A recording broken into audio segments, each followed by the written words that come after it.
Hey, ever feel stuck and wonder why some people achieve greatness while others remain average? Join me, Mark Jean, and Beyond Average to Great as we uncover the secrets to breaking free from mediocrity and unlock the greatness within you. Through inspiring stories and insights from people who have changed their lives, you'll learn how strong decisions and bold actions can take you to the next level. Let's go. So I am excited to have our guest, Alex Spanton. And Alex is an athlete, a businessman, a speaker, and coach. Through daily discipline, personal development, and expansive thinking, he became top tech salesperson, achieving multiple President Club awards, Winner Circle, and Rep of the Year awards. His mission is to help others discover their God-given dream and leverage mindset to succeed in all areas of life. And outside of business, Alex enjoys bodybuilding, golf, and creating memories with his two beautiful daughters. Welcome, Alex. Thank you. Thank you, Mark. Excited to be here. I get excited hearing that bio as well. So thank you for that. Yeah, that's great. Thank you for sending that. We met a couple of months ago at the World Shakers event. Yeah. So tell me about that. Tell me how you got involved with the World Shakers and Tim's story. Yeah. So I first heard of Tim. This was Grant Cardone's growth conference in Miami in 2020. Was it 2021 that he did in Miami? Or maybe it was 22. Yeah. I think both of those. Yeah. So I think it was 22. And that was my first big business conference that I ever attended. And Tim spoke at that conference, and it was my first time hearing him. Obviously he's Tim's story. And so I took so many notes, and it was so impactful for me that from that moment, I started consuming more of his content. And so fast forward to this year, I was back at GrowthCon and had the chance to just meet Tim. I bumped into him randomly outside of the elevators in the hotel lobby of all places. So, we connected, we kept in touch and started coaching together. And through that, he made the invite to come out to Newport with the group. And it's been a really cool journey just to get to know him and get to know you and the other World Shakers for sure. Yeah, that group has probably had the biggest impact on me.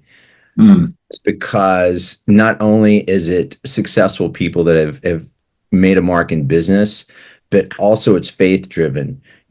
These guys are not ashamed to talk about their faith and what God means to them, their faith means to them, how it interacts with their business, how it helps them in making decisions. So Tell me about that for you. Like how does faith play a part in your life and in business? Yeah. So I have an interesting journey. After graduating from college, I went to school up in Minneapolis. And so I have a business background, so finance and economics. But I did a short year and a half stint of college ministry after graduating. So instead of going into the business world right away, I kind of paused that to do some outreach for men and some other different ministry related work. And once I exited that, obviously, so I've seen, my faith has been an integral part to just my journey. And truly, a lot of my prayer, if you will, is just like, hey, what do you want me to know? What do you want me to do? But also tapping into my desires. And I think that's something we can get into is kind of both recognizing the natural gifting and desires that are within all of us, but then mirroring that with like, where are you at in your journey? And so to answer your question, I think as I got into the business world, it's kind of been this dichotomy of like, waiting for direction, but then once I have clear direction, pursuing it to the fullest of my abilities. And so there's just been different levels as I've progressed the last few years to try to be obedient to what God's calling me to. That's great. Yeah. It's same with me as far as growing up in my faith and stuff. And I had separated the two as far as business and my faith, and had a hard time bringing those two together.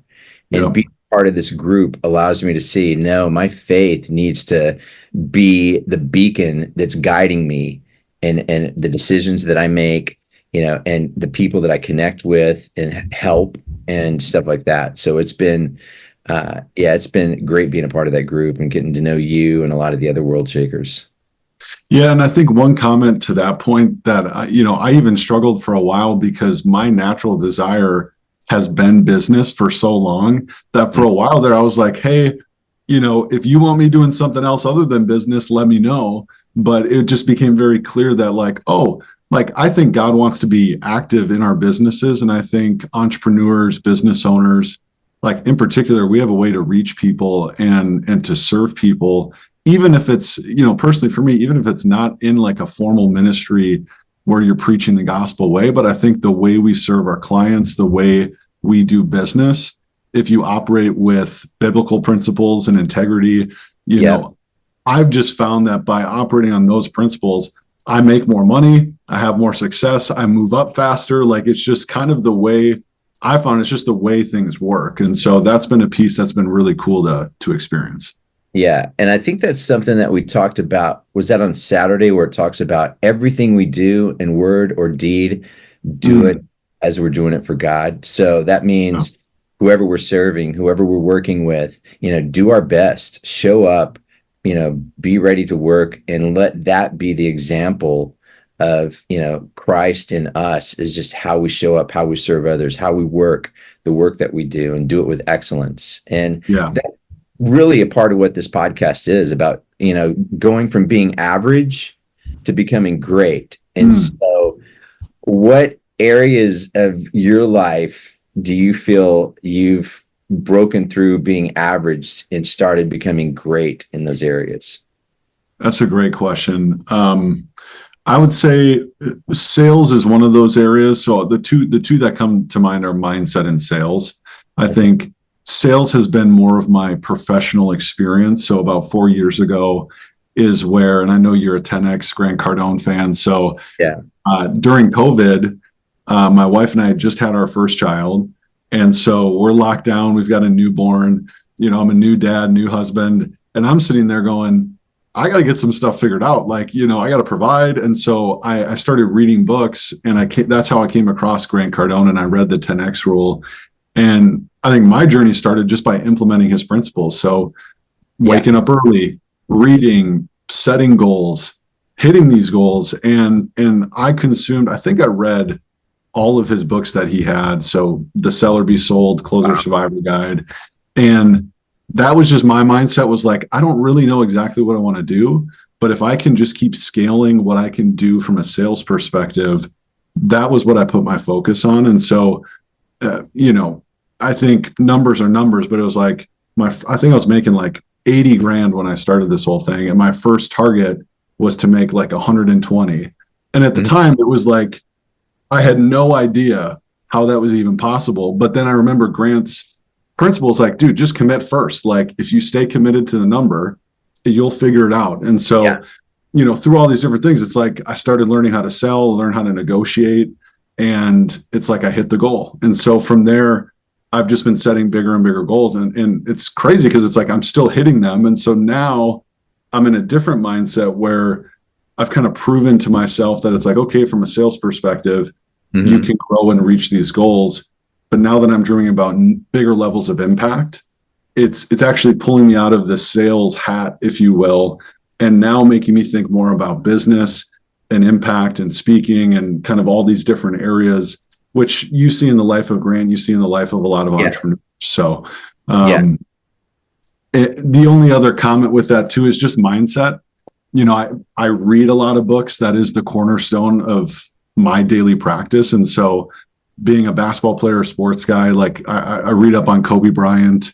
I read a lot of Tim Grover, and even lately I've been studying Conor McGregor and some of these MMA fighters. And the theme that I've found is their mindset is just so locked down. Like they know exactly what they want, and they build their entire life around the goal and the target. And so, I've been trying to do that more and more and align kind of my efforts around my purpose when it comes to mindset. So, I mean, that's very important. I mean, you watch any of those sports documentaries, especially about Kobe, how he was, man, just laser focused. I like the Redeem Team. I think that's what it's Yeah. called. Seen Yeah. that is a great documentary. One of the things that you said about you read a lot of books and you learn and you take those principles. Yep. I think one of the things I struggle with sometimes is you get all this information, but where do you start? Where do you put into action? How do you start putting into action the things that you learned? And so where does that discipline come from to Yeah. start putting into Yeah. action those things? Yeah. So I also, when I have big decisions to make, I find myself struggling with similar things. So, when the goal is clear and I know the vehicle I'm in is the correct vehicle, then there's almost no thinking required because it's like I know what I need to do to get there, Yeah. or at least that's clear. I think for me, when I hit these break points or pivot points, that's where you can get that experience of being stuck. Mm-hmm. And in some ways, I kind of feel that way right now at this trajectory of my career where the next level seems very clear, but it's just, how do I go from here to there? And I think two principles to answer your question that I reflect on, and it's difficult being an achiever, but the first one is patience. And then this is the faith piece now. I think like God will give the vision. And there's a proverb that even says, I think it's something to the effect of kings having to seek out like the answer, how God will like hide something, and it's the glory of God to conceal a matter, and the glory of kings to seek it out. Yes, yes, yeah. And I think in some ways that's actually the game we play, where the level has the invite, but part of the process is us actually embracing the struggle, but also being patient in it, believing it's possible to get there. So that's more just a mindset principle to that. But I think practically taking action is just a good principle, because I think even if you take the wrong action, now at least you know that action you took didn't lead you to where you're going. And so I think sometimes we get too afraid to make mistakes. And I think if I stay feeling stuck for too long, sometimes just taking what I think is the best next step will help me keep going down the path, if that makes sense. Yeah. Yeah. Now, when you do have those moments of feeling stuck, do you have someone that you reach out to, a mentor, a coach, or, where do you look to break through to get to that next level, or to break through that plateau that you've hit so that you can continue on in your journey? Yeah. So I think something that at times I do very well, and other times, usually when I feel stuck, is when I'm isolating myself and I don't even really know it. Yeah. I know that. Because, and this is a mindset thing too, but the people that are doing what we want to do, they're in the mindset, they're doing it, right? And so I'm stuck because of my mindset of how I see things. And so there's this roadblock here where it's like, how do I get over this? But if I can go talk to somebody who's already past that, they can look back and at least give me perspective to make the right decisions. And so I try to keep company of kind of two groups of people. I try to keep peers that are in my similar age, but maybe one or two steps down the road. So close, but definitely ahead. So that's the first group that I keep in contact with. The second is like a Tim Story type mentor, where it's more of a, long down the road, someone who's working with me based on my goals, and we're bouncing ideas off each other. So. Okay. Yeah. I've heard different people put it a different way, but one person said, who's at your table? Who are the 5 people that are there mentoring you? And I liked how this person, you need to have a person that's you need a minister of fun. Yeah. And you need to have someone that's, holds you accountable in relationships, and someone in business. And so all these different people. And I thought, you know what? Those are areas sometimes I get so focused on the one thing of business, providing for my family, and trying to be a good example to my kids. I have 2 boys, and I forget sometimes to have fun. And so I've appointed my son, although he's done an okay job, but I think I need to let him know to, he can have more freedom to push me into having fun. So I'm trying to Mhm. schedule that in my calendar to do things, whether it's I love that. hiking, going to the beach, going golfing, whatever we want to do to have fun. So I think that's important. Yeah, I think that's super important. I mean, you hit the nail on the head of we're so locked in, I think, as business people and entrepreneurs, where you have and that's the gift that makes us successful.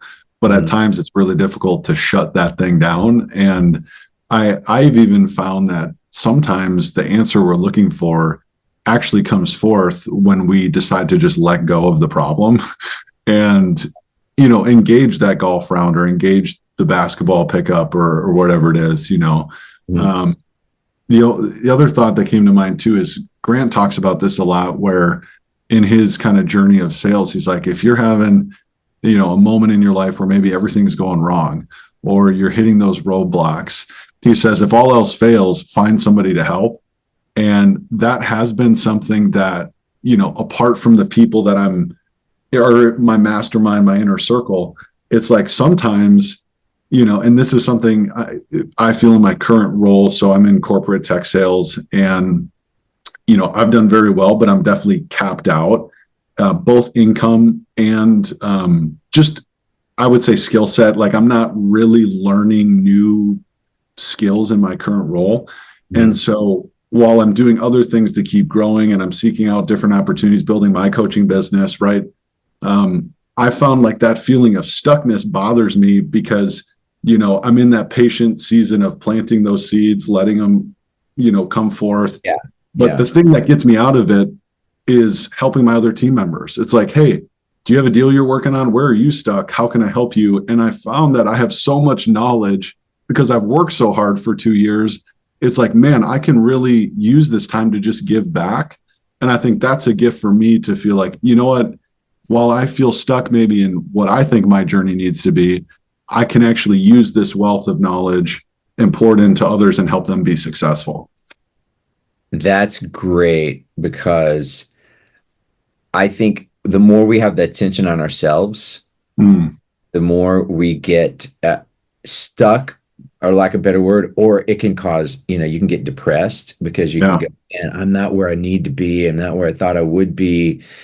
But when we start putting our attention out, how can we help others? Who can I help with, the skills and that I've learned and abilities that I have?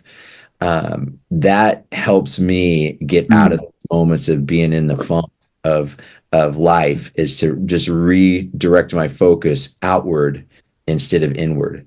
So, so good. man, to have that insight for being so young, that's great. Well, I mean, I don't do it all the time, but usually it's if you feel stuck long enough, it's like, oh yeah, help somebody. Yeah, So yeah, yeah.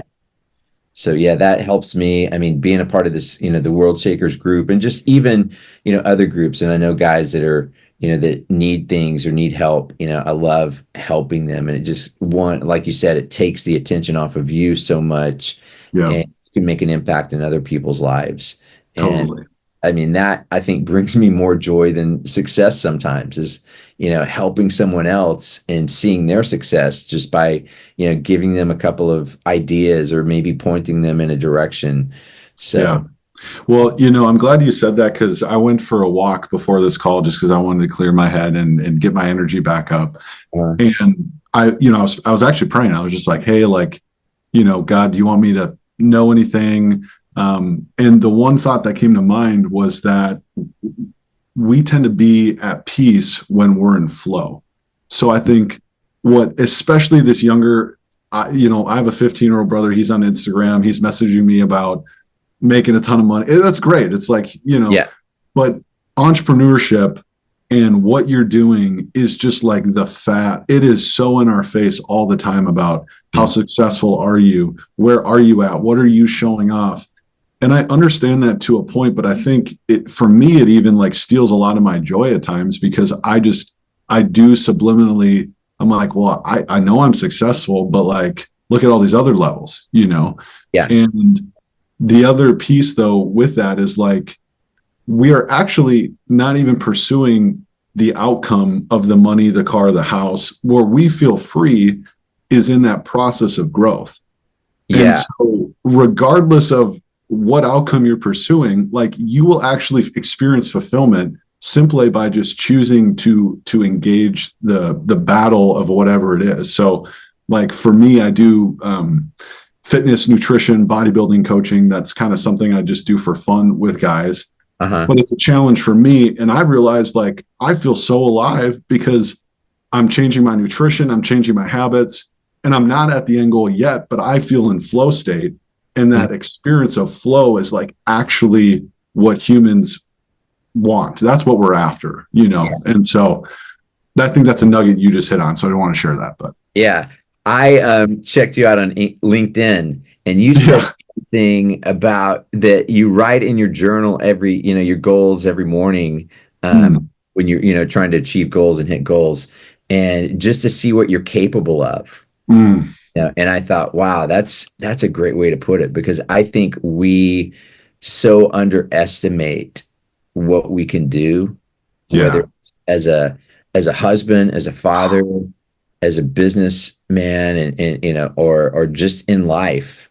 And so I thought that was really cool how you stated that. And is there anything you can expand upon, about that? What am I Yeah. capable of, and what are you doing to hit those goals and those targets? So I study David Goggins a lot. And that is one of his questions that when he was going through his Navy SEAL process and everything he's done since then, is that question of just what if, Mm-hmm. where most people will, he says, you're on the couch, you're in your comfort zone, and you get this idea like, man, what would it like? I could be a Navy SEAL, and that was his experience. It's like, man, what would it be like? And most people, they have the dream, that inspiration, but then the next thought is all the reasons why they can't do it. So it's like, well, Yeah. that's too much work. Oh, that probably, and if you want to get really deep, that's all your subconscious programming. So this is like your parents telling you, have a plan B, have a backup plan. This is other people in your life saying, you're no good, you can't do it. So people just shut down inspiration. And for Goggins, he says the way to combat that is to ask yourself a different question. And it's just, what if? Like, and for him, he was like, well, what if I could lose 100 pounds and be a Navy SEAL? Like, yeah, it's probably not going to happen, but like, what if it could? And he just kept feeding himself that question of like, what if it was possible, Yeah. Yeah. And Yeah. so that LinkedIn post is from a book that I read this past year called Do the Impossible. And Okay. that's by Jason Dries, who does some real estate coaching and some other coaching. But he says your primary objective in life should be basically like the pursuit of discovering your full potential. So that question of just what are you capable of? Like if you make your primary aim in life to answer the question, what am I capable of? You'll have an extremely fulfilling life is his whole premise. So Yeah, that's great. I I can relate to that in the sense that, man, I thought I would be much further along in my life than what I'm at. mm, And I mm, think from what you were just saying, I put myself in those positions to where either I didn't act upon things I knew that I could, the what if I did this? What if I actually followed this path? Or what if I put in the work to become great at this? What if, what then? And so I think those are great questions to ask, because I think that's why, beyond average to great mm, podcast, I feel like I've been average my whole life. mm. Everything I've done, just even in school, being a C student. But there's been times where I've applied myself, whether it's whatever subject it is, and I'll get an A. And it's Yep. like I almost go back to that default position of, oh, I can do this. And now I just settle back into, Yeah. what I did before. And as I get older, I learned, man, you can't really get where you want to go being average, Mm, because when you're average, average is that point in between two extremes. And so yep. you're right in the middle, lumped in with everybody else. Yeah. And average is where the most people are. So you can't stand out. So the more you start moving towards greatness by just making those little decisions, Yeah. ask yourself questions like, what if you're Mhm. moving out of that average, out of being invisible, lumped in with the majority of people, and you start moving up a little bit more, getting more attention and getting more attention. And so, and that's what Grant talks about, is getting attention. You 100%. want good attention, not the bad attention, Right. meaning you're not doing the work, you're not doing the things, but you're doing the work, and you're making those decisions to do more than what's asked of you to become great. So Yeah. that's the purpose of the podcast. I love that. And I love the title, by the way. When I saw the title come through, I was like, that's a perfect title.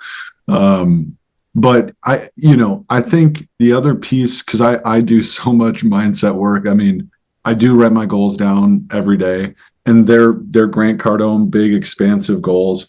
But the Yeah. thing that happens is if you do that every day, it becomes part of your programming, where eventually you're just embodying these goals. And I think that's the piece where he calls it in that same book, Do the Impossible. It's called frame shifting, where you basically picture yourself having already achieved the goal, which is something that Goggins did as well. But he said when he was 300 pounds on the couch, he pictured what it would feel like, not just like, oh, that could be possible, but he actually imagined in his brain, he was on the beach, doing the training and what that feeling was. And it was that feeling inside of him that was so compelling that he's like, I have to know what that feels like. And so even if I was talking like with you, I would say like whatever some of those goals are that, you've said like, hey, I'm not where I want to be, or I'm behind, or not where I thought I'd be. Like what I try to do is we'll clarify, where do I want to be? That's my goals. And then take, even if it's just 5 minutes, to like actually picture in your mind and try to feel yourself achieving it. And like, how does that change your body chemistry? Because the more we can create that feeling inside of us, and this is getting really deep, but it actually changes how we respond to the world. So when I met Tim Story, this is a great example. And this is gold, by the way. So anybody that watches this is gold. Like 2 years ago, when I met Tim this past year, 2 years ago, Alex would not have gone up to Tim. Like I wouldn't have had the balls to go up to Tim. I wouldn't have been confident enough to go up to him. But the crazy thing is, I knew inside of me 2 years ago that God was calling me to be on that level. Like, Yeah. I knew, but I was so anxious in my body and I was so unconfident that like, I wouldn't have gone up to him. But it's been in my goals to work with Tim. And I've been writing it down every day. Like, I'm coached by Tim Story. I'm coached by Tim Story. I'm coached by Tim Story. And now not even 6 months after starting to write that, Tim Story walks by. But because my mind is like, I'm coached by Tim, literally what I said was, I just said, hey, Tim, like we were good friends. Like he had never met me. But in my world, it was like, you're coaching me. And so when the opportunity presented itself, that's powerful. I just stepped right into it because I was already conditioned in my body to have that experience. And that is like, I think that's actually how you get unstuck, is you just put yourself there over and over, and then life will have a way of bringing you those opportunities, and then you execute on them. Yeah. So, I think that it's almost like your mind is now focused on that, because before you're focused on all these other things. But when you start really getting into it, and I mean, that's convicting me because I need to do that more, because I can think of times where I haven't set, and, and it's really, I let all the distractions in life get to me sometimes. Yeah. If I sit down on the couch to watch a Dodger game, go Dodgers, whoops, Dodgers, or a basketball game, the Olympics are on, then I'll end up sitting there for a couple hours and not doing anything. Right. And so I have to really be intentional about, sometimes here in LA, I'll just drive somewhere and go up to the top of Mulholland and just look out over the city to where I got this amazing view. And you can just look, and there's like multi-million-dollar houses everywhere. I wonder what these people are doing. How did they get to where they are? What did they do to be able to afford a home like this? And so your mind just starts going. So it's almost like the what if, what if I started, what do I have to do in order to either attract this kind of clients Yep. into my business, or how can I, so you start playing that game, which I need to be more intentional about doing, I think, because Yeah.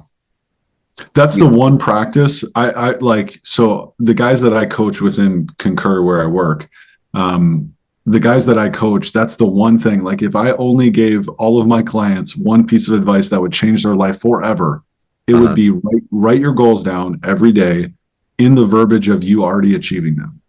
That's like the only thing I would tell people to do. Because if you do that, what's crazy is you trick yourself. You go from an unbeliever to a believer just by doing it. And there's going to be those days where it doesn't feel real. There's going to be the days where you feel like you're kidding yourself. But if you do it long enough, there will be a day where you wake up and that thing that used to sound crazy now doesn't sound so crazy because you've just been telling yourself over and over that that's your reality. And so that would be just my encouragement, is just like, don't give up on the dream and keep writing it down. Because if you keep writing it down, it will happen. That's great. That's amazing. Let me see what other questions let me have. This has been great. I love it. So, because I had all these questions revolved around greatness, but I think that's what we talked about is, you have to have goals and dreams in order to, break out of being average and to start becoming great. So that whether it's great in your field, great in your relationships, your marriage, being a father. So let's do some fun stuff here. So tell me about sports, growing up playing sports, like what's, who's your favorite team? What's your favorite sport? So I grew up, when I was young, I played baseball, basketball, golf. That was my trio. I never played football, never played soccer. There's a lot of golf in Minneapolis. There is. Yeah. There's my in-laws are from Minneapolis. So when we go out there, it's like you drive around, it's like you see cornfields and then all of a sudden a golf course. So it's everywhere. I love it. Yeah. So I play in a league every Thursday, and this week I'm actually playing Thursday, Friday. So, but yeah, like big Michael Jordan fan, big, Kobe Bryant, LeBron. So definitely basketball. I was a Timberwolves fan when I was young. And then for the longest time, I just gave up on all Minnesota sports because they were just heartbreakers, But if you pay attention, we have a really good Timberwolves team right now. Oh, yeah. Anthony Edwards in particular, talk about mindset. He's 22 years old and he's moving, believing, operating like a top level, great, future player. So that's exciting. That's cool. So, a couple more things, I guess. So what gets you out of bed in the morning? So what lights you up? What, a friend of mine says, Ken Jocelyn, he says, if your goals aren't, if you need an alarm clock to get out of bed, your goals aren't big enough. So totally. What gets you out of bed in the morning? Yeah. I have a really, Grant Cardone size vision, and I think what I've realized is it's not whether or not I hit the vision, but it's just simply the fact that it's like, that is possible. And I totally believe it's possible. And I will say I think I'm going to do everything that I'm dreaming about. I really do. But I think it's just that question of like, I have a chance to at least take one step forward today. I have a chance to get better. And I am haunted. Tim Grover talks about, I was at Limitless in Utah this past year. And he had this interesting story where he talked about basically that haunting voice that we all have to some degree. When you go to bed at night and it's like, Mark, you're not where you should be. And what's interesting is it's like, I get that on one hand, it's like, hey, be patient, it'll all work out. But Tim Grover would say that's actually your limitless self calling out to you saying, you can do more and you were made to do more. And he says a lot of people try to squelch out that voice. We do all this stuff because we want to run away from it. But he's like, you need to actually stop and confront it and ask the voice, who are you? What do you have to tell me? What are you saying to me? And he's like, what you'll find out is it's your limitless self saying, hey, I've got some great stuff for you. Let's do it. And so I think the gift of my life is that God has allowed me to just be haunted, like since a very young age, that like I just know I'm made to do amazing things. And so I'm trying every day to receive it and then pursue it as well. So That's amazing. That is amazing. Well, man, Alex, such a pleasure getting to know you and spend some time talking. We definitely got to continue. Let's do it. Conversations. So I'll let you get to your night because I know you're a couple hours ahead, and I know you want to get to your daughters and spend time with them. Absolutely. So thank you so much. I appreciate you. And man, go be great. Hey, thank you for joining us today on Beyond Average to Great. If you enjoyed this episode, the best way to show your appreciation is by subscribing to our show and sharing it on your social media channels. Don't forget to tag me when you do. We'll see you on the next episode. Until then, remember, be great.